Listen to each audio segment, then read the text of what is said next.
draw the life of Jesus Christ into ourselves, but we will unite ourselves with him in order to give to the Father the complete glory, praise, love, thanksgiving, and reparation that souls owe him, and which Jesus himself offered in the act of taking food.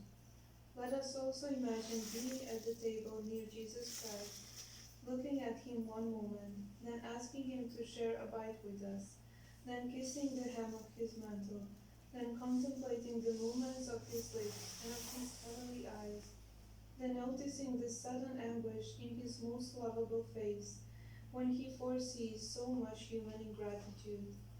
Just as beloved Jesus spoke about his passion during his supper, so when we take our food, we should make some reflections on how we meditated upon the hours of the Passion.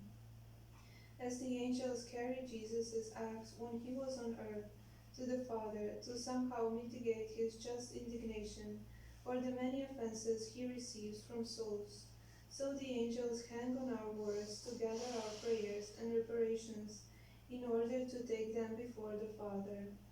And when we pray, can we say that the angels are pleased, and that we have been so recollected and reverent that just as they carried the prayers of our Jesus to heaven, the angels were able to joyously carry our prayers to heaven?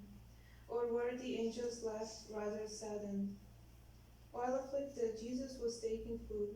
He remained transfixed at the sight of the loss of Judas, and in Judas he saw all souls who were going to be lost.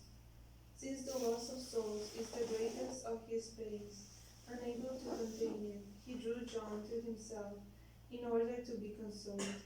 In the same way, we should remain always close to Jesus like John, offering him compassion and comfort in his sorrows, and giving him rest in our hearts.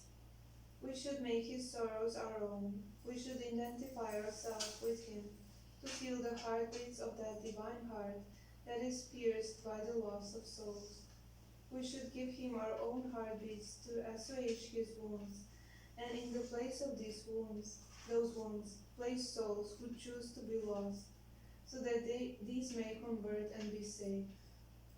Every heartbeat of Jesus is one I love you, which resounds in all the heartbeats of creatures, seeking to enclose all of them in his heart, to receive their heartbeats in return.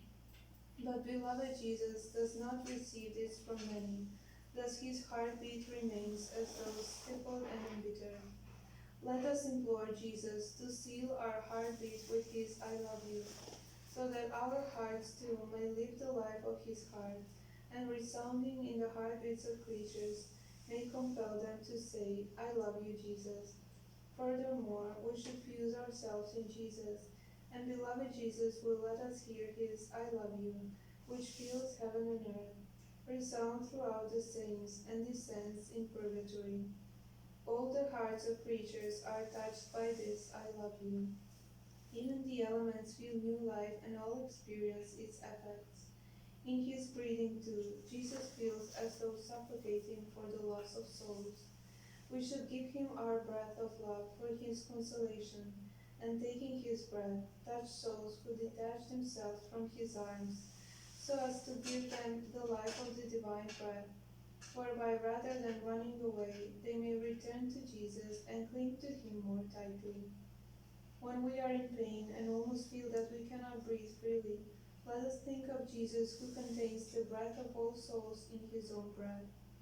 For as souls become lost, he feels his breath being taken away.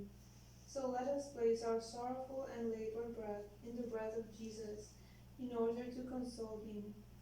And let us run after the sinner with our pain, so as to compel him to enclose himself in the heart of Jesus. So I'll just do the prayer after each hour. My beloved, Sorry. oh, is there more? Oh, yeah, the next page. Oh, No, sorry, I'm wrong. The next page should know. That's finished, is it? Oh, yeah. Wait, is this? Yeah, that's it.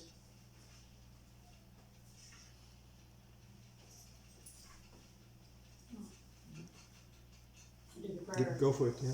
Prayer after each hour.